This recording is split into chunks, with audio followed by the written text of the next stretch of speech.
gobernantes de la tierra, amen la justicia, tengan buena idea del Señor y búsquenlo con corazón sincero. Los que no exigen pruebas pueden encontrarlo. Él se manifiesta a los que no desconfían de él. Los pensamientos torcidos alejan de Dios. Su poder, cuando es puesto a prueba, deja sin palabras a los insensatos. La sabiduría no entra en un alma perversa, ni vive en un cuerpo entregado al pecado. El Santo Espíritu, que es maestro de los hombres, nada tiene que ver con el engaño. Se aparta de los pensamientos insensatos y se retira cuando está presente la injusticia. La sabiduría es un espíritu amigo de los hombres que no perdona al que injuria a Dios con sus palabras. Dios es testigo de lo más íntimo del hombre. Es vigilante sincero de su corazón y escucha todo lo que dice. En efecto, el Espíritu del Señor llena la tierra, da consistencia al universo y conoce lo que dice el hombre. Por eso, quien dice cosas malas no puede esconderse, ni podrá escapar del juicio y de la acusación de Dios. Los pensamientos del malo serán investigados, y como prueba de sus malas acciones, llegará hasta el Señor el informe de lo que haya dicho. Dios lo escucha todo con oído atento. Ni aun lo dicho en voz baja por el hombre se escapa. Eviten, por tanto, las murmuraciones inútiles y no digan nada malo, porque aun lo dicho en secreto trae sus consecuencias, y una boca mentirosa lleva al hombre a la muerte. No busquen la muerte con una vida extraviada, ni por sus acciones atraigan sobre ustedes la perdición. Pues Dios no hizo la muerte ni se alegra destruyendo a los seres vivientes. Todo lo creó para que existiera. Lo que el mundo produce es saludable y en ello no hay veneno mortal. La muerte no reina en la tierra porque la justicia es inmortal. Los malos llaman a la muerte con gestos y gritos, pensando que es su amiga, la buscan con afán. Y con ella han hecho un pacto, pues merecen pertenecerle.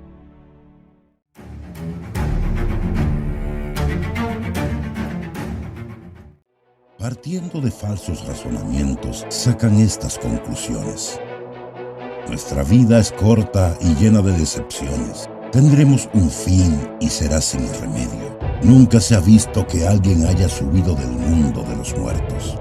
Nacimos por pura casualidad, y cuando lleguemos al final, será como si no hubiésemos existido. Nuestro soplo vital no es más que el vapor de nuestro aliento. Nuestro pensamiento salta como una chispa del latido de nuestro corazón. Cuando llegue a extinguirse, el cuerpo regresará al polvo, y el espíritu se dispersará como una bocanada de aire. Con el tiempo se olvidarán de nuestro nombre. Nadie más pensará en lo que hicimos. Nuestra vida pasa como la sombra de una nube, se desvanece como niebla a los rayos del sol. Nuestra vida es solo el paso de una sombra. Cuando llega el fin es sin vuelta. Una vez sellado, nadie vuelve. Vengan pues, gocemos de los bienes presentes. Aprovechémonos de todo. ¡Vamos! Es la juventud, que haya vino y perfumes. No dejemos que se marchiten las rosas. Pongámoslas en nuestra corona.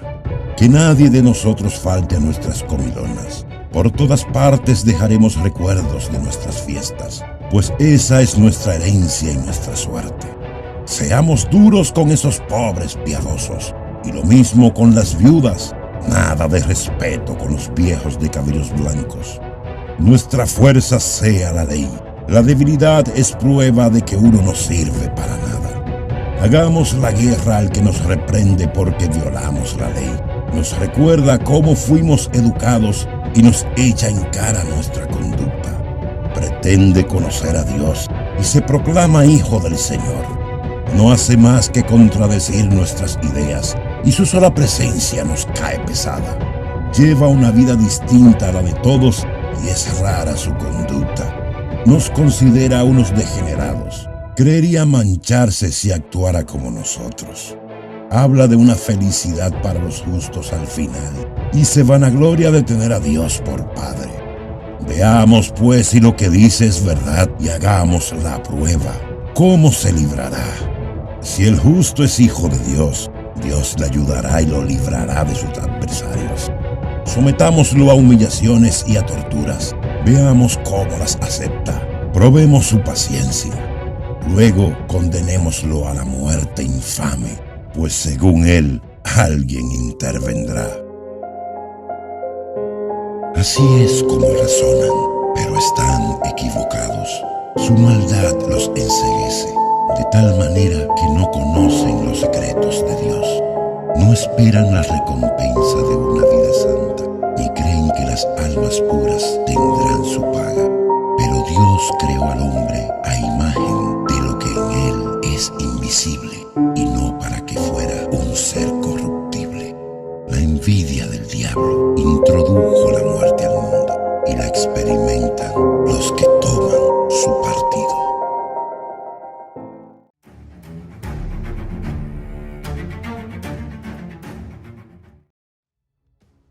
Las almas de los justos están en las manos de Dios, y ningún tormento podrá alcanzarlos. A los ojos de los insensatos están bien muertos, y su partida parece una derrota.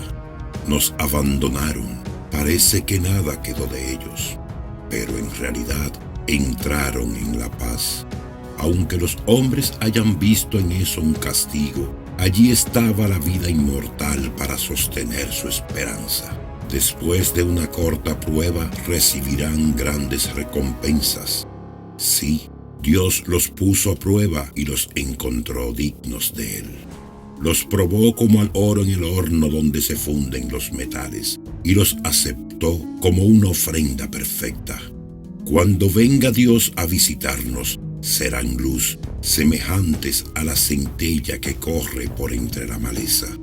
Gobernarán naciones y dominarán a los pueblos, y el Señor será su rey para siempre. Los que confiaron en él conocerán la verdad. Los que fueron fieles en el amor permanecerán junto a él. Pero los impíos que menospreciaron al justo y renegaron del Señor serán castigados por sus malas intenciones. Sí, ay de aquellos que rechazan la sabiduría y la disciplina. Para ellos toda esperanza es vana, todo esfuerzo inútil, toda obra estéril. También son estúpidas sus mujeres y sus hijos perversos. Una maldición se cierne sobre su descendencia. Feliz la mujer sin hijos si ha permanecido pura, si no ha tenido alguna unión culpable. Cuando sean juzgadas las almas, se verán sus frutos. Feliz también el eunuco si no tomó parte en el mal, ni tuvo pensamientos de rebelión contra el Señor. Su fidelidad será bien recompensada. Tendrá un lugar de privilegio en el templo del Señor. Porque cualquier esfuerzo por el bien produce frutos admirables. El verdadero conocimiento es una raíz que nunca se seca. En cambio, los hijos nacidos del adulterio no maduran. La descendencia de una unión ilegítima desaparece. Si llegare a suceder que se prolonga su vida, no serán tomados en cuenta y por último envejecerán sin gloria. Y si mueren jóvenes, será sin esperanza. La esperanza del juicio no les servirá de consuelo. Sí, una raza malvada está condenada a una suerte cruel.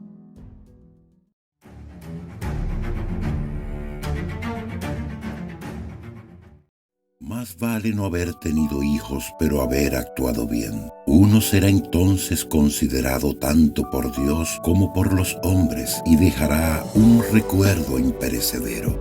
A una vida tan recta se la imita cuando se la ve y se la echa de menos cuando desaparece. En la eternidad recibe la corona de gloria porque triunfó en combates perfectos. Al contrario, la numerosa posteridad de un impío no significa nada. Sus retoños bastardos no echarán raíces profundas, ni se establecerán en la tierra firme. Aunque por un tiempo echen brotes, sus débiles ramas serán sacudidas por el viento y arrancadas por la tempestad. Sus ramas se quebrarán antes de crecer, sus frutos no servirán. Demasiado verdes para comerlos, solo sirven para que los boten. En el día del juicio, los hijos nacidos de uniones culpables testimoniarán en contra del pecado de sus padres. El justo, en cambio, aunque muera prematuramente, encontrará su descanso. La edad que merece el respeto no depende de la duración de la vida, ni se mide por el número de años. El verdadero conocimiento es como tener los cabellos blancos. Una vida sin mancha equivale a una edad madura. Era recto, agradó a Dios que lo amó, pero como vivía en medio de los pecadores, fue sacado de allí. Dios lo sacó por temor a que el mal corrompiera su inteligencia o que su alma se dejara seducir por la mentira. Porque la fascinación del mal oculta los verdaderos valores y los reclamos del deseo conmueven a un alma sin malicia. Acabó pronto, pero había recorrido ya un largo camino. Su alma era preciosa a los ojos del Señor. Por eso la retiró pronto de su ambiente corrompido. La gente, al ver eso, no entendió, no comprendieron que la benevolencia y la misericordia de Dios acompañan a sus elegidos y que Él vela por los suyos. El justo que muere condena a los impíos que sobreviven. Una vida joven que llega pronto a la perfección denuncia la vejez interminable de los malvados. Verán pues la muerte del sabio, pero sin comprender las intenciones divinas al respecto, ni por qué el Señor lo puso a resguardo. Al ver eso podrán tal vez reírse, pero el Señor también se reirá de ellos cuando a su vez sean cadáveres despreciables y estén sin defensa entre los muertos. Porque el Señor los reducirá al silencio y los precipitará de cabeza, los arrancará de cuajo y los destruirá irremediablemente. Entonces sabrán lo que es dolor, cuando todos los hayan olvidado.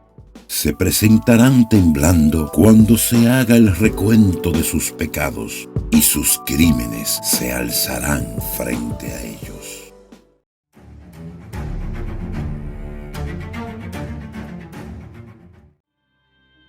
Entonces el justo se mantendrá de pie, completamente seguro frente a aquellos que lo oprimieron y despreciaron sus padecimientos. Ellos, al verlo, serán presa de su terrible temor y quedarán desconcertados por lo imprevisto de su salvación. Llenos de remordimiento y lanzando gemidos, se dirán unos a otros con el espíritu angustiado. Este es el que antes poníamos en ridículo y convertíamos en objeto de escarnio. Insensatos nosotros, su vida nos parecía una locura y su fin una ignominia. ¿Cómo ha sido incluido entre los hijos de Dios y participa de la herencia de los santos? Qué lejos nos apartamos del camino de la verdad. La luz de la justicia nunca nos ha iluminado, ni el sol ha salido para nosotros. Nos hemos hartado de los senderos del mal y la perdición. Hemos atravesado desiertos sin caminos, pero no hemos conocido el camino del Señor. ¿De qué nos sirvió nuestra arrogancia? ¿De qué nos valió jactarnos de las riquezas?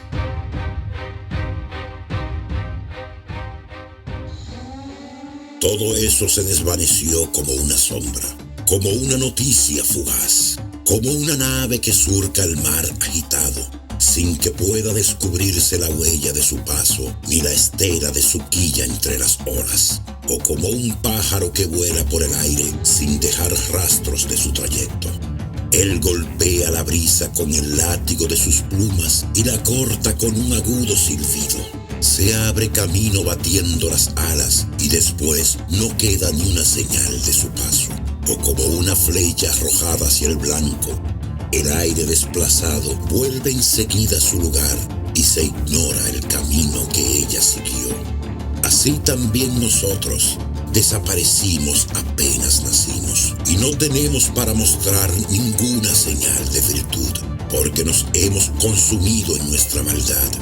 Sí, la esperanza del impío es como brisa llevada por el viento, como espuma ligera arrastrada por el huracán. Ella se disipa como el humo por el viento, se desvanece como el recuerdo del huésped de un día. Pero los justos viven para siempre. Su recompensa está en el Señor y el Altísimo se preocupa por ellos. Por eso recibirán la espléndida realeza y la hermosa diadema de las manos del Señor, porque Él nos protegerá con su mano derecha y los defenderá con su brazo. Tomará su celo por armadura y armará a la creación para vengarse de sus enemigos. Vestirá como coraza la justicia, ceñirá como casco un juicio inapelable, tomará como escudo su santidad invencible, afilará como una espada su ira inexorable, y el universo luchará a su lado contra los insensatos. Los rayos partirán como disparos certeros, de las nubes como de un arco bien tenso, volarán hacia el blanco. Una ballesta arrojará una furiosa granizada. Las olas del mar se escresparán contra ellos y los ríos los sumergirán sin piedad. Un viento impetuoso se levantará contra ellos y los aventará como un huracán. Así la iniquidad devastará toda la tierra y la maldad derribará los tronos de los poderosos.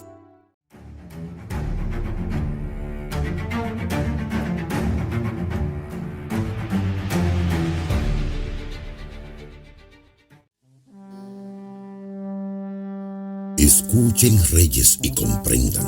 Aprendan, jueces de los confines de la tierra. Presten atención los que dominan multitudes y están orgullosos de esa muchedumbre de naciones. Porque el Señor les ha dado el dominio y el poder lo han recibido del Altísimo. Él examinará las obras de ustedes y juzgará sus designios, ya que ustedes, siendo ministros de su reino, no han gobernado con rectitud, ni han respetado la ley, ni han obrado según la voluntad de Dios. Él caerá sobre ustedes en forma terrible y repentina, ya que un juicio inexorable espera a los que están arriba. Al pequeño por piedad se le perdona, pero los poderosos serán examinados con rigor. Porque el Señor de todos no retrocede ante nadie, ni lo intimida la grandeza. Él hizo al pequeño y al grande, y cuida a todos por igual. Pero los poderosos serán severamente examinados. A ustedes, soberanos, se dirigen mis palabras, para que aprendan la sabiduría y no incurran en falta. Porque los que observen santamente las leyes santas serán reconocidos como santos, y los que se dejen instruir por ellas, también en ellas encontrarán su defensa. Deseen entonces mis palabras, búsquenlas ardientemente, y serán instruidos.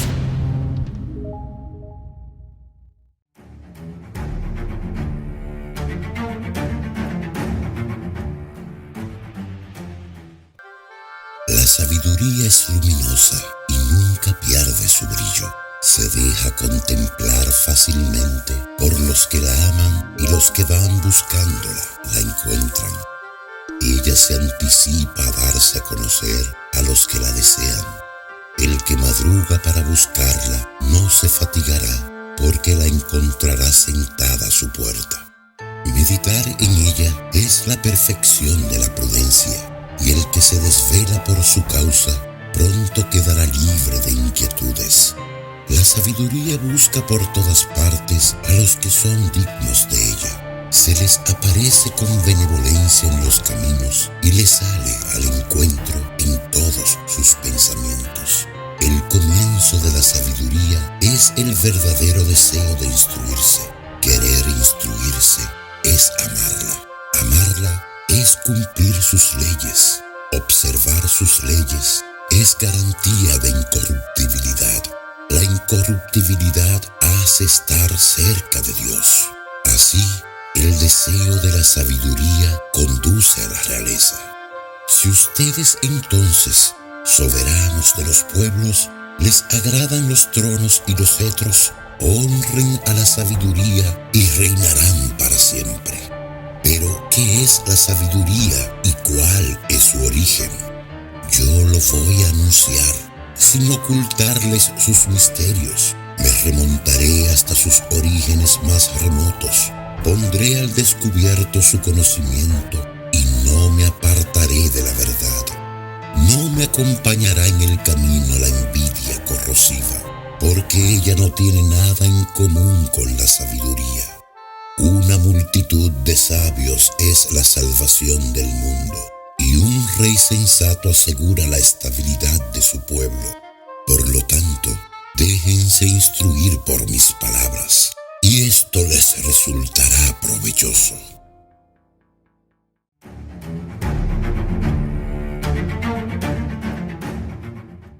Yo también soy un hombre mortal, igual que todos, nacido del primer hombre que fue formado de la tierra. En el seno de una madre fue modelada mi carne. Durante 10 meses tomé consistencia en su sangre, gracias al semen paterno y al placer que va acompañado del sueño. Yo también al nacer respiré el aire común, caí sobre la tierra que nos recibe a todos por igual, y mi primer grito, como el de todos, fue el llanto. Fui criado entre pañales y en medio de cuidados, porque ningún rey comenzó a vivir de otra manera. La entrada en la vida es la misma para todos, y también es igual la salida. Por eso oré, y me fue dada la prudencia. Supliqué, y descendió sobre mí el espíritu de la sabiduría. La preferí a los cetros y a los tronos, y tuve por nada las riquezas en comparación con ella. No la igualé a las piedras más preciosas, porque todo el oro comparado con ella es un poco de arena, y la plata a su lado será considerada como barro. La amé más que a la salud y a la hermosura, y la quise más que a la luz del día, porque su resplandor no tiene ocaso. Junto con ella me vinieron todos los bienes, y ella tenía en sus manos una riqueza incalculable. Yo gocé de todos esos bienes, porque la sabiduría es la que los dirige, aunque ignoraba que ella era su madre. La aprendí con sinceridad y la comunico sin envidia, y a nadie le oculto sus riquezas, porque ella es para los hombres un tesoro inagotable. Los que la adquieren se ganan la amistad de Dios, ya que son recomendados a Él por los dones de la instrucción.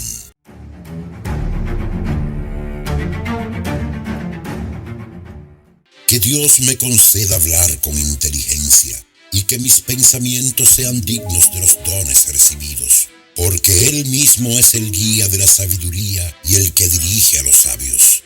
En sus manos estamos nosotros y nuestras palabras, y también todo el saber y la destreza para obrar. Él me dio un conocimiento exacto de todo lo que existe, para comprender la estructura del mundo y la actividad de los elementos, el comienzo, el fin y el medio de los tiempos, la alternancia de los solsticios y el cambio de las estaciones, los ciclos del año y las posiciones de los astros, la naturaleza de los animales y los instintos de las fieras, el poder de los espíritus y los pensamientos de los hombres, las variedades de las plantas y las propiedades de las raíces.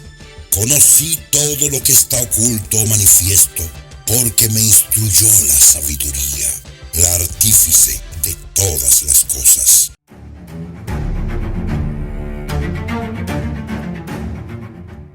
En ella hay un espíritu inteligente, santo, único, multiforme, sutil, ágil, perspicaz, sin mancha, diáfano, inalterable, amante del bien, agudo, libre, bienhechor, amigo de los hombres, firme, seguro, sereno, que todo lo puede, lo observa todo y penetra en todos los espíritus, en los puros y hasta los más sutiles.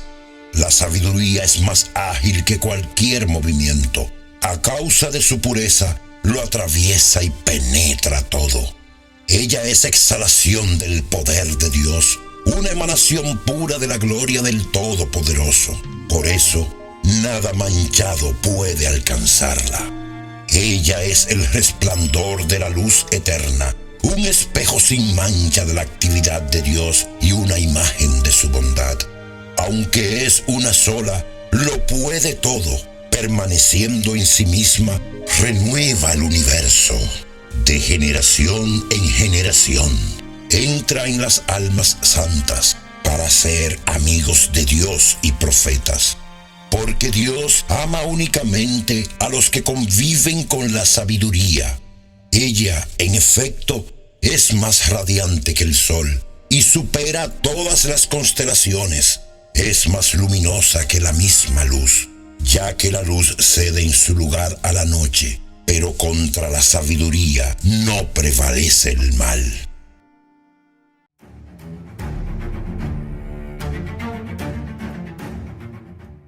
Se despliega con vigor de un extremo al otro y gobierna el universo con acierto. La quise y la busqué desde muchacho y la pretendí como esposa, enamorado de su hermosura. Su unión con Dios realza su naturaleza, porque la ama el que es Señor de todos. Ella conoce los secretos de Dios y elige lo que Él hace. Si la riqueza es un bien deseable en la vida, ¿quién es más rico que la sabiduría, que lo realiza todo? Y si es la prudencia quien lo realiza, ¿quién, sino la sabiduría, es autora de todo cuanto existe? Si alguien ama la justicia, las virtudes serán el fruto de sus esfuerzos. Es maestra de la templanza y prudencia, de justicia y fortaleza. Para los hombres no hay en la vida nada más provechoso que esto. Y si alguien ambiciona una rica experiencia, ella conoce el pasado y adivina el futuro. Sabe los dichos ingeniosos y la solución de los enigmas. Comprende de antemano los signos y prodigios y el desenlace de cada momento, de cada época. Por eso decidí unir nuestras vidas, seguro de que sería mi consejera en la dicha y mi alivio en las preocupaciones y tristezas. Gracias a ella me elogiará la asamblea y aun siendo joven me honrarán los ancianos. En los juicios lucirá mi agudeza y seré la admiración de los monarcas. Si callo, estarán a la expectativa. Si tomo la palabra, prestarán atención. Y si me alargo hablando, se llevarán la mano a la boca. Gracias a ella alcanzaré la inmortalidad y dejaré a la posteridad un recuerdo imperecedero. Gobernaré pueblos, someteré naciones. Soberanos temibles se asustarán al oír mi nombre. Con el pueblo me mostraré bueno y en la guerra valeroso. Al volver a casa descansaré a su lado, porque su trato no produce amargura. Su intimidad no deprime, sino que regocija y alegra. Esto es lo que yo pensaba y sospechaba en mi corazón. La inmortalidad consiste en tener parentesco con la sabiduría. Su amistad es noble gozo, el trabajo de sus manos, riqueza inagotable, su trato familiar, prudencia, conversar con ella, celebridad. Entonces me puse a buscarla, tratando de llevármela a casa. Yo era un niño bueno, entré en un cuerpo sin mancha. Al darme cuenta de que solo me la ganaría si Dios me la otorgaba, y ya era un signo de prudencia saber el origen de este don, me dirigí al Señor y le supliqué, diciendo de todo corazón: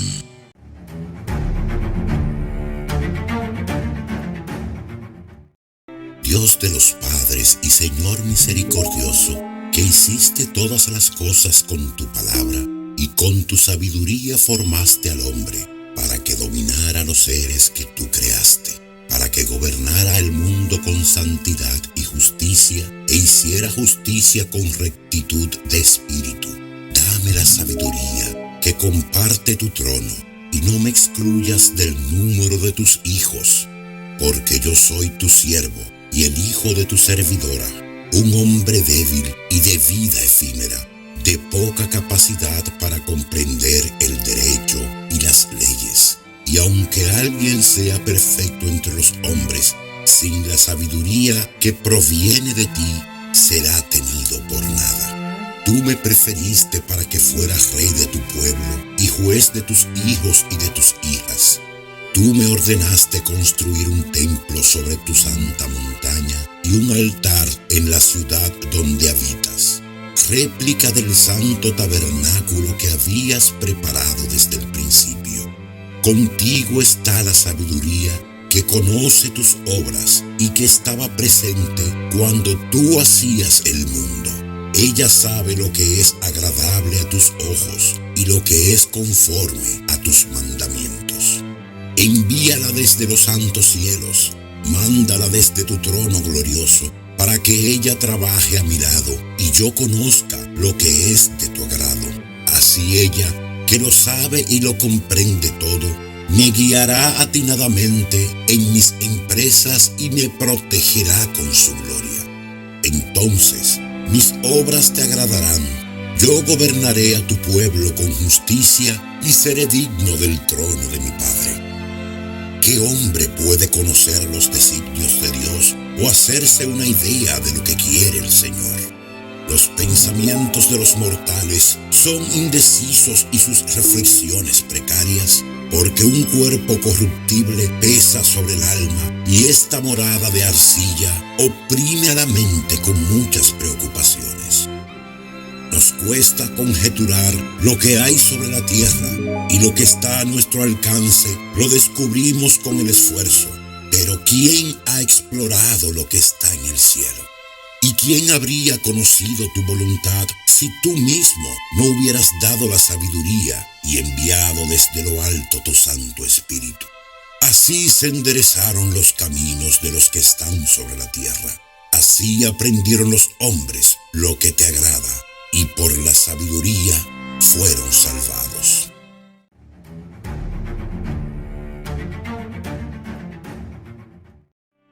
Ella protegió al primero que fue formado, al Padre del mundo, que estaba solo cuando fue creado.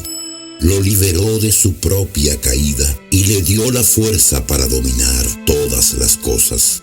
Pero un injusto, que por su ira se apartó de ella, pereció a causa de su furia fratricida. Y cuando por culpa de él las aguas anegaron la tierra, de nuevo la salvó la sabiduría, guiando al justo sobre una simple madera. Cuando las naciones, por su perversión unánime, fueron confundidas, ella reconoció al justo, lo conservó irreprochable delante de Dios y lo hizo más fuerte que la ternura hacia su Hijo. Cuando eran exterminados los impíos, ella libró a un justo, escapando del fuego que caía sobre las 5 ciudades. En testimonio de semejante perversidad, hume allí todavía una tierra desolada. Los arbustos dan frutos que no llegan a madurar, y como recuerdo de un alma incrédula, se alza una columna de sal. Por haberse apartado del camino de la sabiduría, no solo tuvieron la desgracia de no conocer el bien, sino que, además, Dejaron a los vivientes un momento de su locura para que sus faltas no quedaran ocultas. La sabiduría, en cambio, libró de las fatigas a sus servidores. Al justo que huía de la ira de su hermano, ella lo guió por senderos rectos. Le mostró la realeza de Dios y le dio el conocimiento de las cosas santas. Lo hizo prosperar en sus duros trabajos y multiplicó el fruto de sus esfuerzos. Lo asistió contra la codicia de sus exploradores y lo colmó de riquezas. Lo protegió contra sus enemigos y lo defendió de los que acechaban contra él. Y le otorgó la palma en un rudo combate, para que supiera que la piedad es más poderosa que todo. Ella no abandonó al justo que fue vendido, sino que lo libró del pecado. Descendió con él a la cisterna y no lo abandonó en la prisión hasta entregarle el cetro de la realeza y la autoridad sobre los que lo juzgaban. Así puso en evidencia la mentira de sus calumniadores y le dio una gloria eterna. Ella liberó de una nación opresora a un pueblo santo, a una raza irreprochable. Entró en el alma de un servidor del Señor y enfrentó a reyes temibles con prodigios y señales. Otorgó a los santos la recompensa de sus trabajos y los condujo por un camino admirable. Fue para ellos una sombra protectora durante el día y un fulgor de estrellas durante la noche. Los hizo pasar a pie por el mar rojo y los condujo a través de las aguas caudalosas. A sus enemigos, en cambio, los sumergió y después los despidió a borbotones desde el fondo del abismo. Así los justos despojaron a los impíos y celebraron: Señor, tu santo nombre, alabando unánimemente tu mano protectora. Porque la sabiduría abrió la boca de los mudos y soltó la lengua de los más pequeños.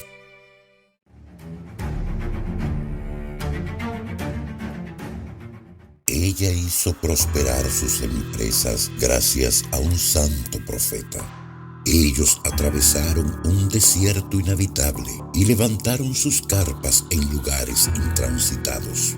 Enfrentaron a sus enemigos y rechazaron a sus adversarios. Cuando estaban sedientos, te invocaron, y una roca escarpada les dio agua. Una dura piedra les calmó la sed. Así, lo mismo que sirvió de castigo a sus enemigos, fue para ellos un beneficio en sus dificultades. En lugar de la vertiente perenne de un río, enturbiado por una mezcla de sangre y barro, como castigo por un decreto infanticida, les diste, contra toda esperanza, un agua abundante, mostrándole por la sed que soportaron entonces cómo habías castigado a sus adversarios. Por la prueba a que fueron sometidos, aunque eran corregidos con misericordia, comprendieron los tormentos que soportaban los impíos al ser juzgados con ira. Porque a ellos los probaste como un padre que reprende, pero a los otros los sentenciaste como un rey implacable que condena. Y tanto lejos como cerca de los tuyos, estaban igualmente atribulados, ya que una doble tristeza se apoderó de ellos y gimieron al recordar el pasado. Cuando comprendieron que lo que a ellos los castigaba había sido un beneficio para otros, sintieron la mano del Señor, al que antes habían hecho exponer al peligro y luego rechazaron con desprecio, lo admiraron al final de los acontecimientos. Admiraron al que antes habían abandonado en las aguas, después de sufrir una sed muy diferente a la de los justos. a causa de los insensatos e injustos pensamientos que los extraviaban hasta hacerles rendir culto a reptiles irracionales y a insectos despreciables. Tú les enviaste como castigo una multitud de animales irracionales, para que comprendieran que uno es castigado con lo mismo que le sirve para pecar.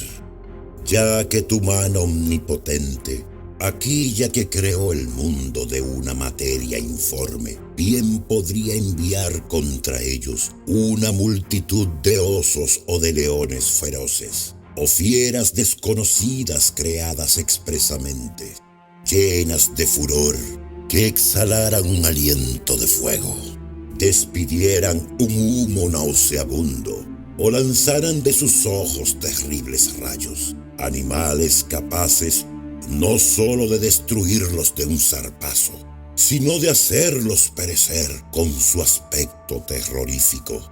Aún sin esto, ellos podían ser derribados de un soplo, perseguidos por la justicia, barridos por el soplo de tu poder.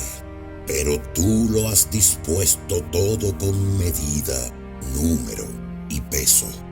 Tu inmenso poder está siempre a tu disposición, y ¿quién puede resistir a la fuerza de tu brazo? El mundo entero es delante de ti como un grano de polvo que apenas inclina la balanza, como una gota de rocío matinal que cae sobre la tierra. Tú te compadeces de todos, porque todo lo puedes, y apartas los ojos de los pecados de los hombres para que ellos se conviertan. Tú amas todo lo que existe y no aborreces nada de lo que has hecho, porque si hubieras odiado algo, no lo habrías creado. ¿Cómo podría subsistir una cosa si tú no quisieras? ¿Cómo se conservaría si no la hubieras llamado? Pero tú eres indulgente con todos, ya que todo es tuyo, Señor, que amas la vida, porque tu espíritu incorruptible está en todas partes.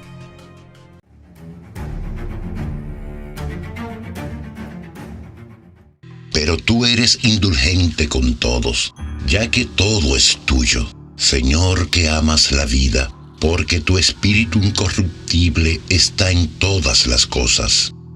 Por eso reprendes poco a poco a los que caen, y los amonestas recordándoles sus pecados, para que se aparten del mal y crean en ti, Señor. A los antiguos habitantes de tu tierra santa los aborreciste por sus prácticas detestables, actos de hechicería y ritos impíos.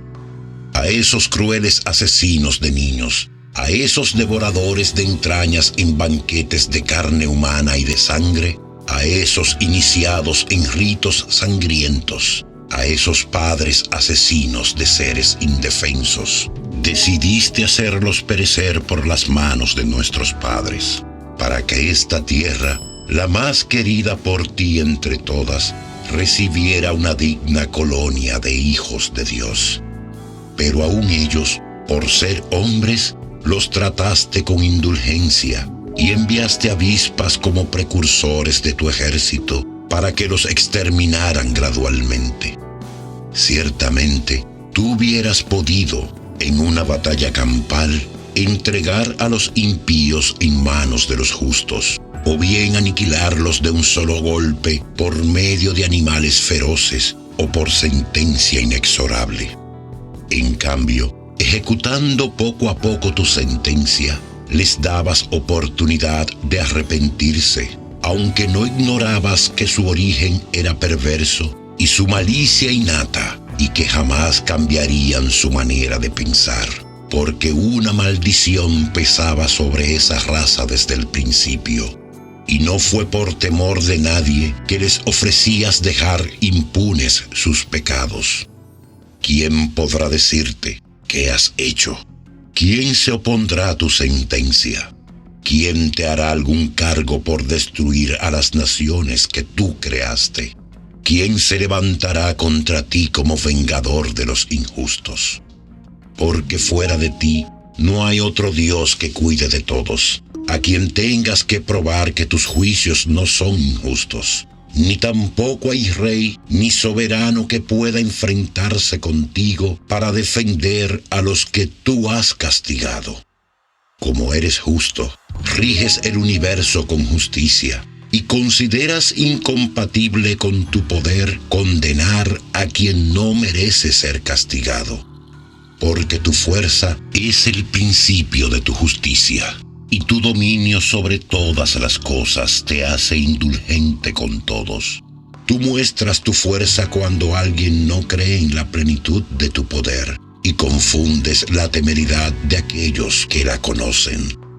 Pero, como eres dueño absoluto de tu fuerza, juzgas con serenidad y nos gobiernas con gran indulgencia, porque con solo quererlo puedes ejercer tu poder. Al obrar así, tú enseñaste a tu pueblo que el justo debe ser amigo de los hombres y colmaste a tus hijos de una feliz esperanza, porque después del pecado das lugar al arrepentimiento. Si a los enemigos de tus hijos, que eran reos de muerte, los castigaste con tanta consideración y miramiento, dándoles el tiempo y el lugar para apartarse de su maldad, ¿con cuántas más precauciones habrás juzgado a tus hijos? Tú que con juramentos y alianzas hiciste a sus padres tan magníficas promesas. Así, cuando castigas a nuestros enemigos con moderación, nos instruyes a fin de que, al juzgar a los otros, recordemos tu bondad y al ser juzgados, contemos con tu misericordia. Por eso, a los que en su locura habían llevado una vida injusta, los atormentaste con sus propias abominaciones, porque se habían extraviado demasiado lejos por los caminos del error, tomando por dioses a los animales más viles y despreciables, y dejándose engañar como niños sin juicio. Entonces, como a niños que no razonan, les enviaste un castigo irrisorio. Pero aquellos que no se enmendaron, con esa corrección irrisoria soportarán un juicio digno de Dios. Exasperados por los animales que los hacían sufrir y viéndose castigados por aquellos a quienes tenían por dioses, reconocieron como Dios verdadero al que antes se negaban a reconocer. Por eso se abatió sobre ellos todo el rigor de la condena. Es así que cayó sobre ellos el peor de los castigos.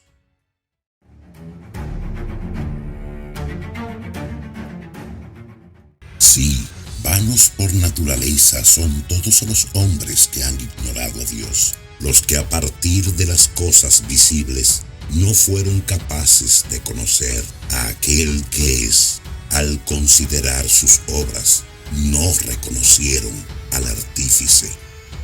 En cambio, tomaron por dioses rectores del universo al fuego, al viento, al aire sutil, a la bóveda estrellada, al agua impetuosa o a los astros luminosos del cielo. Ahora bien, si fascinados por la hermosura de estas cosas, ellos las consideraron como dioses, piensen cuánto más excelente es el Señor de todas ellas, ya que el mismo autor de la belleza es el que las creó. Y si quedaron impresionados por su poder y energía, comprendan, a partir de ellas, cuánto más poderoso es el que las formó. Porque a partir de la grandeza y hermosura de las cosas, se llega, por analogía, a contemplar a su autor. Sin embargo, estos hombres no merecen una grave represión, porque tal vez se extravían buscando a Dios y queriendo encontrarlo, como viven ocupándose de sus obras, las investigan y se dejan seducir por lo que ven. Tan bello es el espectáculo del mundo. Pero ni aún así son excusables.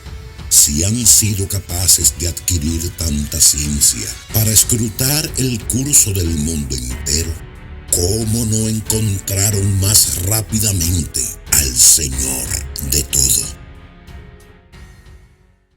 Desgraciados, porque han puesto su esperanza en cosas muertas, los que llamaron dioses a sus obras fabricadas por las manos del hombre, al oro y la plata trabajados con arte, a figuras de animales, o a una piedra sin valor esculpida por una mano antigua.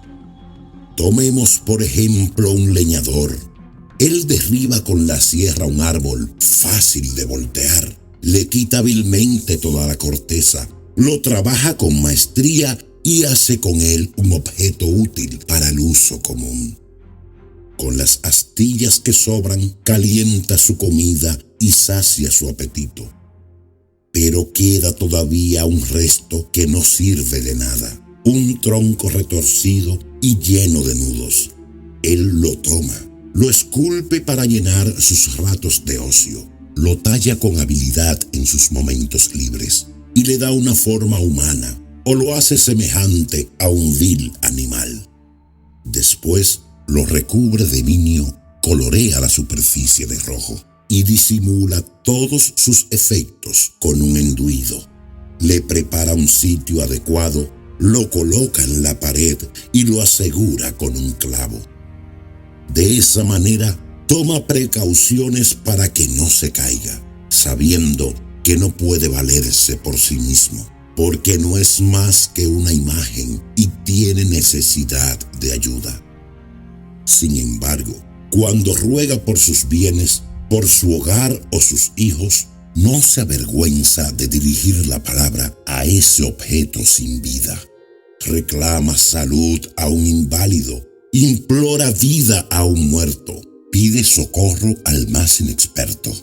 Al emprender un viaje, ruega al que es incapaz de dar un paso. Para sus ganancias, sus empresas y el éxito de sus trabajos, pide vigor al que no tiene en sus manos ningún vigor.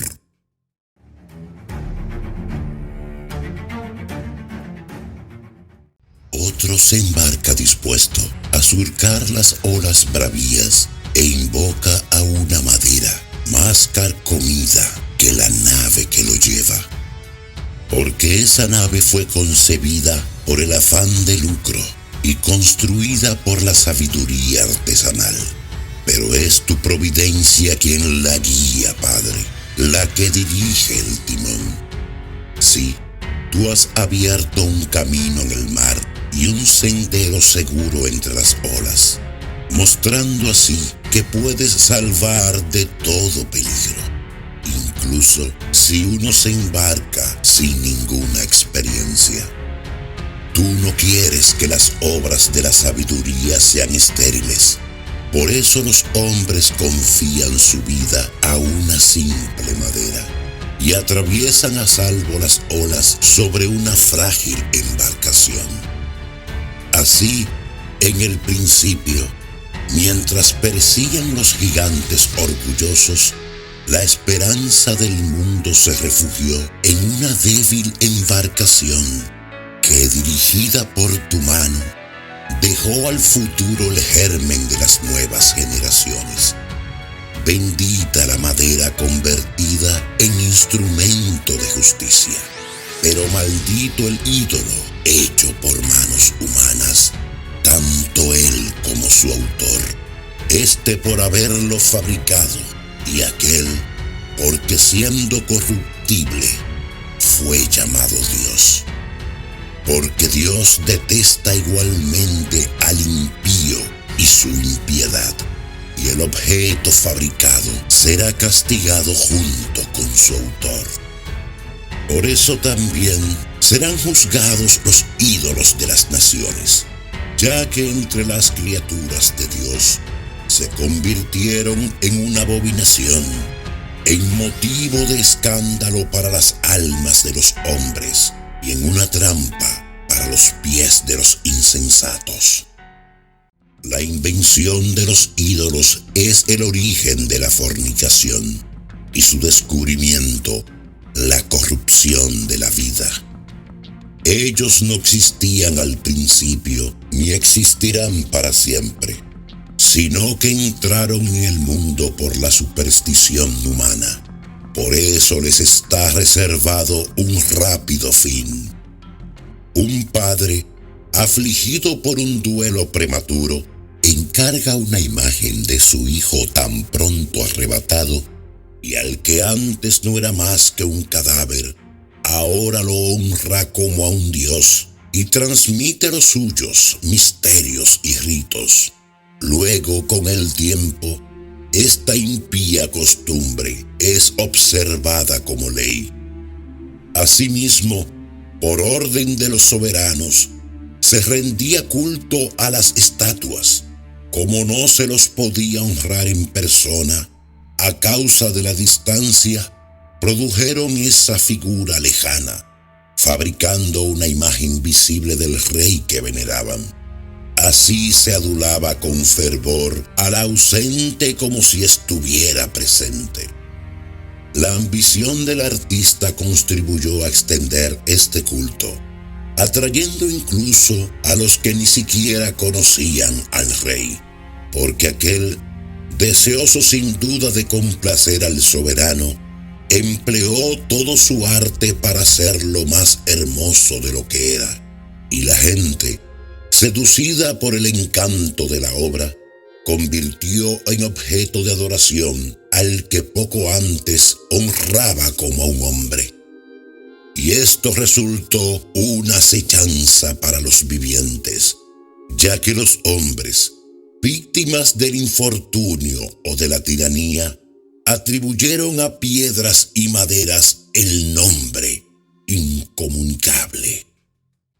Pero no les bastó equivocarse en el conocimiento de Dios, sino que debatiéndose en la tremenda lucha provocada por la ignorancia, ellos dan a tantos males el nombre de paz.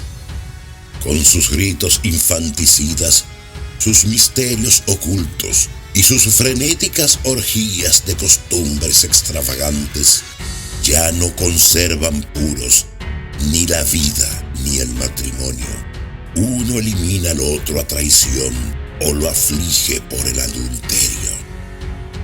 En todas partes reina el caos, sangre y muerte, robo y fraude, corrupción, deslealtad, agitación, perjurio, vejación de los buenos, olvido de los beneficios, contaminación de las almas, perversión sexual, desorden en el matrimonio, adulterio y libertinaje. Porque el culto de los ídolos sin nombre es principio, causa y fin de todo mal, sea que se diviertan hasta el delirio o pronuncien falsos vaticinios, sea que vivan en la injusticia o perjuren con toda tranquilidad. Y como ellos ponen su confianza en ídolos sin vida, no esperan ningún daño de sus falsos juramentos, pero recibirán su merecido por un doble motivo, porque al entregarse a los ídolos se han hecho una falsa idea de Dios, y porque han jurado injusta y falsamente, menospreciando la santidad. Porque no es poder de aquellos por quienes se jura, sino el justo castigo reservado a los pecadores, lo que recae siempre sobre la transgresión de los injustos.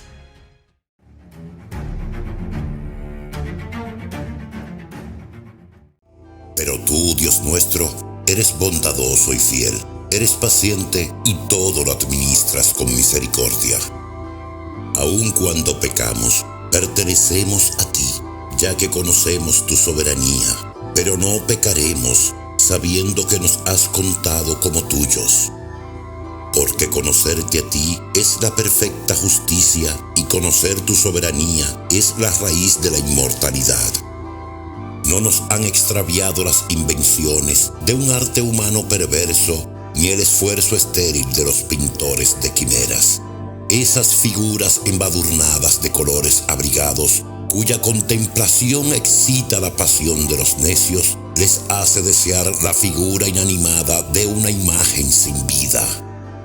Amantes del mal y dignos de tales esperanzas son los que las fabrican, las desean y las adoran. Ídolos de barro. Así un alfarero amasa laboriosamente la tierra blanda y modela cada uno de los objetos usados.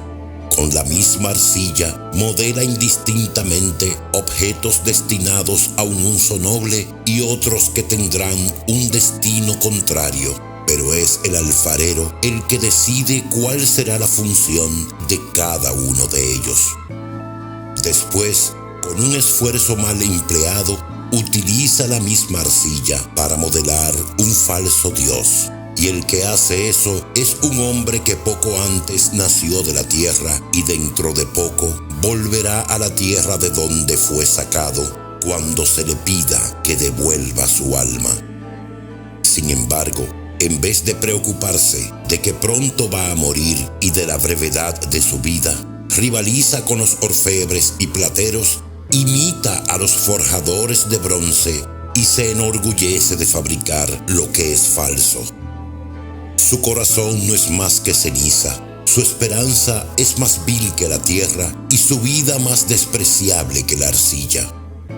Porque desconoce a aquel que lo modeló, el que le infundió un alma capaz de actuar y le transmitió un soplo vital. Él piensa que nuestra vida es un juego y la existencia una feria para obtener ganancias. Es necesario, dice, ganar por todos los medios, aunque sean malos. Porque él sabe bien que peca más que cualquier otro cuando de una materia terrestre fabrica objetos frágiles y estatuas, animales divinizados. Pero los más insensatos de todos y más infelices que el alma de un niño son los enemigos que oprimieron a tu pueblo, ya que tuvieron por dioses a todos los ídolos de las naciones, que no pueden valerse de los ojos para ver, ni de las narices para respirar, ni de los oídos para oír, ni de los dedos de las manos para tocar, y cuyos pies no sirven para caminar.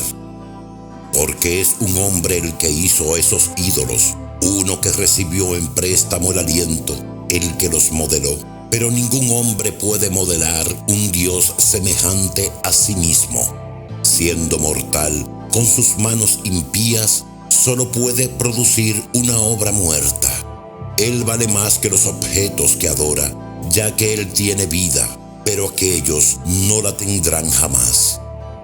Ellos adoran incluso a los animales más repugnantes que superan en estupidez a todos los demás, a los que ni siquiera tienen la belleza que hace atrayentes a otros animales y están excluidos del elogio y la bendición de Dios.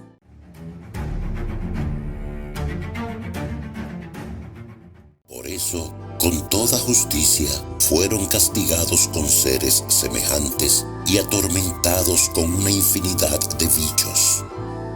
En lugar de ese castigo, fuiste benévolo con tu pueblo, y para satisfacer su voraz apetito, le preparaste como alimento un manjar exquisito, las codornices. Así los egipcios, a pesar de su deseo de comer, perdieron el apetito natural ante el aspecto repugnante de los animales enviados contra ellos. Tu pueblo, en cambio, sometido a privación por poco tiempo, participó de un manjar exquisito, porque era necesario que a aquellos opresores les sobreviniera una penuria inevitable y que a estos solo se les hiciera ver cómo eran atormentados sus enemigos. Juicio de las serpientes. incluso cuando se desencadenó sobre tu pueblo el furor terrible de los animales feroces, y ellos perecían por la mordedura de serpientes huidizas, tu ira no duró hasta el extremo. A manera de advertencia, fueron atribulados por poco tiempo, teniendo ya una prenda de salvación para que recordaran el mandamiento de tu ley. En efecto, aquel que se volvía hacia ella era salvado, no por lo que contemplaba, sino por ti, el Salvador de todos. Así demostraste a nuestros enemigos que eres tú el que libra de todo mal. Ellos murieron por la picadura de langostas y moscas, y no se podía encontrar un remedio para sus vidas, porque merecían ser castigados por esos animales. Pero contra tus hijos ni siquiera pudieron los dientes de las serpientes venenosas, porque tu misericordia vino a su encuentro y los sanó. Para que se acordaran de tus palabras, eran aguijoneados y se curaban rápidamente, no sea que cayeran en un profundo olvido y así quedaran excluidos de tu acción bienhechora. Y no los sanaron las hierbas ni los ungüentos, sino tu palabra, Señor, que todo lo cura. Porque tú tienes poder sobre la vida y la muerte. Haces bajar a las puertas del abismo y haces subir de allí. El hombre, en su malicia, puede matar, pero no hace volver el espíritu una vez que se fue, ni libera al alma recibida por el abismo. Juicio del fuego y el alimento. Es imposible escapar de tu mano. Los impíos que rehusaban conocerte fueron golpeados por la fuerza de tu brazo. Los acosaron lluvias insólitas, granizadas, aguaceros implacables, y el fuego los consumió. Pero lo más extraño era que en el agua, que todo lo apaga, el fuego se encendía más, porque el universo combate en defensa de los justos. Unas veces las llamas se apaciguaban para no abrazar a los animales enviados contra los impíos, y para que, al verlas, estos se sintieran perseguidos por un juicio de Dios. Otras veces, dentro mismo del agua, las llamas ardían con una fuerza superior a la del fuego, para destruir las cosechas de una tierra injusta. En lugar de esto, nutriste a tu pueblo con un alimento de ángeles, y sin que ellos se fatigaran, les enviaste desde el cielo un pan ya preparado, capaz de brindar todas las delicias y adaptado a todos los gustos. Y el sustento que les dabas manifestaba tu dulzura hacia tus hijos, porque, adaptándose al gusto del que lo comía, se transformaba según el deseo de cada uno. La nieve y el hielo resistían al fuego sin derretirse, a fin de que supieran que solamente los frutos de los enemigos eran destruidos por el fuego que ardía en medio del granizo y fulgoraba bajo la lluvia, mientras que, por el contrario, ese mismo fuego olvidaba hasta su propio poder para respetar el alimento de los justos. Porque la creación, que está al servicio de ti, su creador, se pone en tensión para castigar a los injustos y se distiende para beneficiar a los que confían en ti. Por eso también entonces, transformándose completamente, ella estaba al servicio de tu generosidad, que a todos alimenta, de acuerdo con el deseo de los que te suplicaban. Así los hijos que tú has amado, Señor, debían aprender que no son las diversas clases de frutos los que alimentan al hombre, sino que es tu palabra la que sostiene a los que creen en ti. Porque lo que el fuego no lograba destruir se derretía al simple calor de un tenue rayo de sol, para que se pusiera bien de manifiesto que hay que anticiparse al sol para darte gracias y encontrarse contigo al despuntar el día. Pero la esperanza del ingrato se diluirá como la escarcha invernal y correrá como agua inservible.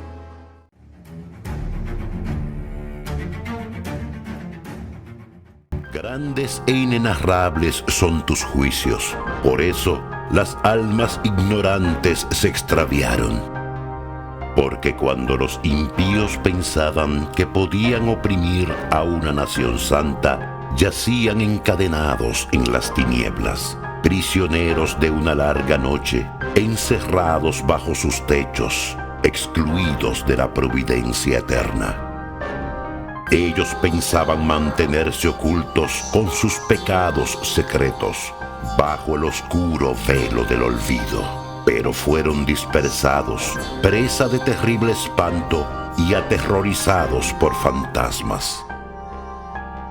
Porque el reducto que los protegía no los preservaba del miedo. Ruidos estremecedores resonaban a su alrededor y se les aparecían espectros lúgubres de rostro sombrío. Ningún fuego tenía fuerza suficiente para alumbrar, ni el resplandor brillante de las estrellas lograba iluminar aquella horrible noche. Solamente brillaba para ellos una masa de fuego que se encendía por sí misma, sembrando el terror, y una vez desaparecida aquella visión, quedaban aterrados y consideraban lo que habían visto peor de lo que era. Los artificios de la magia resultaban ineficaces y su pretendida ciencia quedaba vergonzosamente desmentida, porque los que prometían liberar las almas enfermas de temores y sobresaltos estaban ellos mismos enfermos de un temor ridículo. Aunque nada terrorífico les infundiera temor, horrorizados por el paso de los bichos y el silbido de los reptiles, se morían de miedo y hasta rehusaban mirar el aire del que nadie puede escapar. Porque la maldad es cobarde y su propio testimonio la condena. Acosada por la conciencia, imagina siempre lo peor. El miedo, en efecto, no es sino el abandono de la ayuda que da la reflexión. Cuanto menos se encuentra con esa seguridad interior, tanto más grave se considera ignorar la causa del tormento. Durante esa noche verdaderamente impotente, salida de las profundidades del abismo infecundo, sumergidos en un mismo sueño, eran perseguidos a la vez por espectros monstruosos y paralizados por el desfallecimiento de su alma, porque un terror repentino e inesperado los había invadido.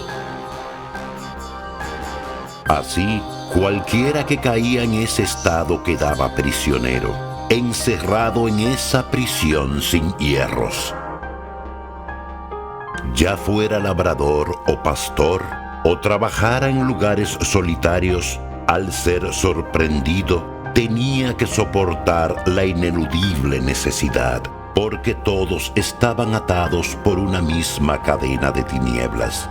El silbido del viento, el canto melodioso de los pájaros en la arboleda, el ruido cadencioso de las aguas en su impetuoso correr, el violento estruendo de las rocas cayendo en avalanchas, la invisible carrera de animales encabritados, el rugido de las fieras más salvajes, el eco que retumba en los huecos de las montañas, todo los llenaba de terror y los paralizaba.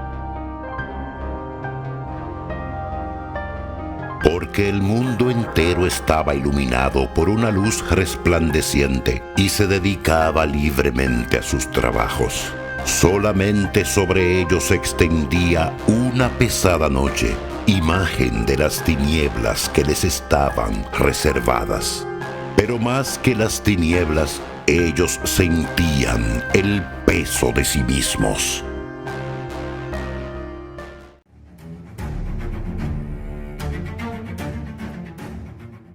Para tus santos, en cambio, brillaba una intensa luz.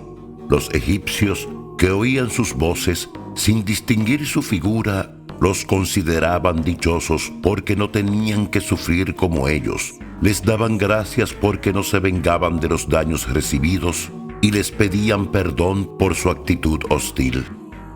En lugar de esas tinieblas, diste a los tuyos una columna de fuego, para que les sirviera de guía en un camino desconocido y del sol inofensivo en su gloriosa emigración. Pero merecían estar privados de la luz y prisioneros de las tinieblas los que habían retenido cautivos a tus hijos, por quienes debía transmitirse al mundo la luz incorruptible de la ley.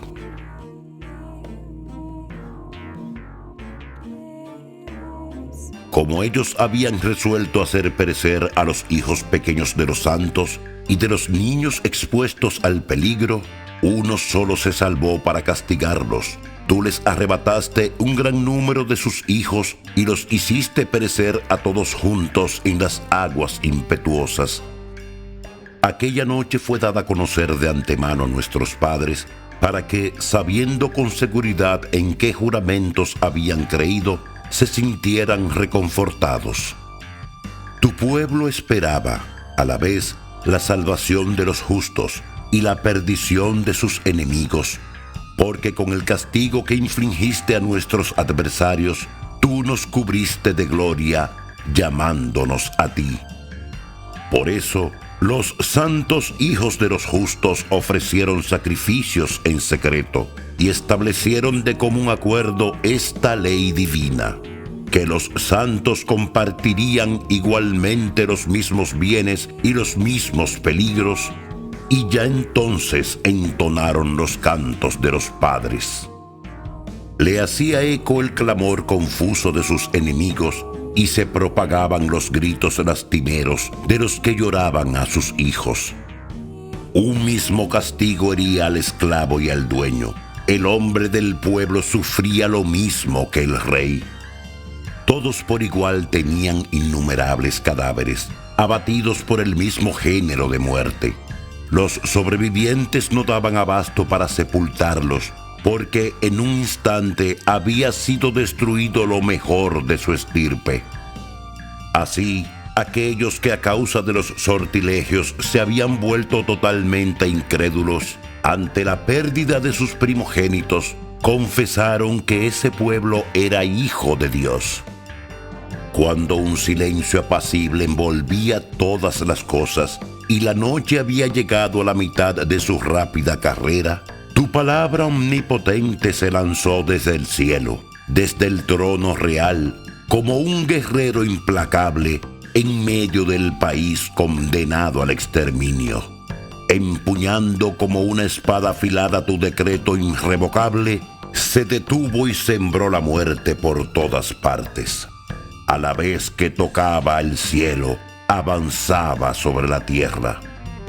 Entonces, bruscamente, las visiones de horribles pesadillas los sobresaltaron y los invadieron terrores inesperados.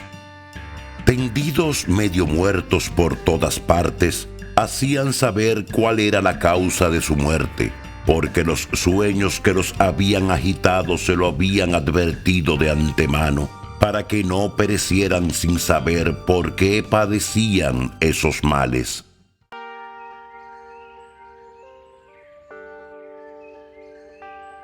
También los justos experimentaron la muerte, y una multitud fue masacrada en el desierto. Pero la ira divina no duró mucho tiempo, porque muy pronto un hombre irreprochable salió en su defensa con las armas de su propio ministerio. la oración y el incienso expiatorio. Él afrontó la cólera divina y puso fin a la calamidad, demostrando así que era tu servidor. Él venció la animosidad divina, no con la fuerza del cuerpo ni con el poder de las armas, sino que, por medio de la palabra, hizo entrar en razón al que infligía el castigo, recordándole las alianzas y los juramentos hechos a los padres. Cuando los cadáveres yacían amontonados unos sobre otros, Él se interpuso, contuvo la cólera divina y le cerró el camino hacia los que aún vivían. Porque sobre sus vestiduras sacerdotales estaba el mundo entero. Sobre las 4 hileras de piedras preciosas estaban grabados los nombres gloriosos de los padres, y sobre la diadema de su cabeza estaba tu majestad.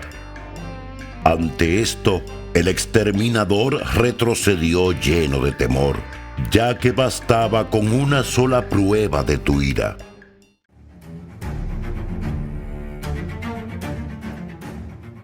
Pero sobre los impíos se abatió hasta el fin una ira despiadada, porque Dios tenía previsto lo que ellos harían, después de dejar que el pueblo se fuera y de ungirlos a partir apresuradamente.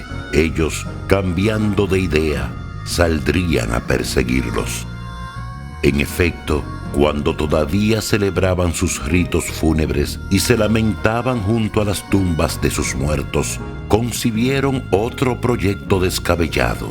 A los que ellos mismos habían rogado que se fueran, los comenzaron a perseguir como fugitivos. La fuerza de las cosas los arrastraba con toda justicia a ese extremo y les hacía olvidar lo que había sucedido, para que terminaran de sufrir el castigo que aún faltaba a sus tormentos. Así, mientras tu pueblo emprendía una maravillosa travesía, ellos encontrarían una muerte insólita. Porque la creación entera, obedeciendo a tus órdenes, adquiría nuevas formas en su propia naturaleza, para que tus hijos fueran preservados incólumes. Se vio a la nube cubrir el campamento con su sombra y emerger la tierra seca de lo que antes era agua. Apareció en el mar rojo un camino despejado y una verde llanura entre las olas impetuosas. Por allí pasó todo un pueblo, protegido por tu mano, contemplando prodigios admirables. Eran como caballos en un pastizal y retozaban como corderos, alabándote a ti, Señor, su libertador. Todavía recordaban lo que había sucedido en su destierro, cómo los mosquitos, en lugar de reproducirse naturalmente, fueron producidos por la tierra, y cómo las ranas, en lugar de nacer de otros animales acuáticos, fueron vomitadas por el río en gran cantidad. Más tarde, vieron también un nuevo modo de nacer las aves, cuando, excitados por la gula, ellos reclamaron manjares delicados. Para reconfortarlos, subieron codornices desde el mar.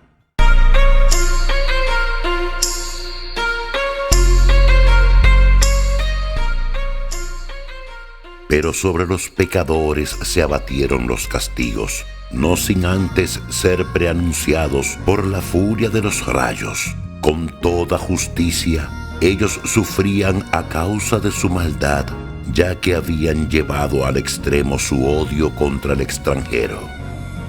Porque otros no recibieron a los desconocidos que llegaban, pero estos redujeron a servidumbre a huéspedes bienhechores. Más aún, aquellos, y eso se les tendrá en cuenta, mostraron desde el principio hostilidad ante el extranjero. Pero estos, en cambio, después de recibir a tu pueblo con fiestas y de hacerlo participar de sus mismos derechos, lo maltrataron con terribles trabajos.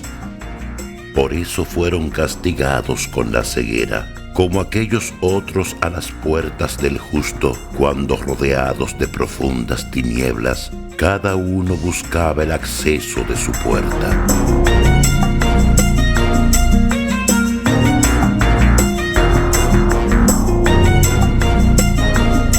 Así, los elementos intercambiaban entre sí sus propiedades. Como en un instrumento de cuerdas, los sonidos cambian su ritmo, permaneciendo siempre la misma tonalidad. Esto es lo que se infiere claramente al examinar lo sucedido. Seres terrestres se volvían acuáticos, los que nadan se desplazaban sobre la tierra. El fuego superaba en el agua su propia fuerza, y el agua olvidaba su poder de apagar. Las llamas, por el contrario, no consumían la carne de los seres corruptibles que pasaban por ellas, ni tampoco derretían aquel alimento divino, parecido a la escarcha y tan fácil de disolver. Por todos los medios, Señor, tú has engrandecido y glorificado a tu pueblo, y no has dejado de asistirlo en todo tiempo y lugar. Palabra de Dios, te alabamos, Señor.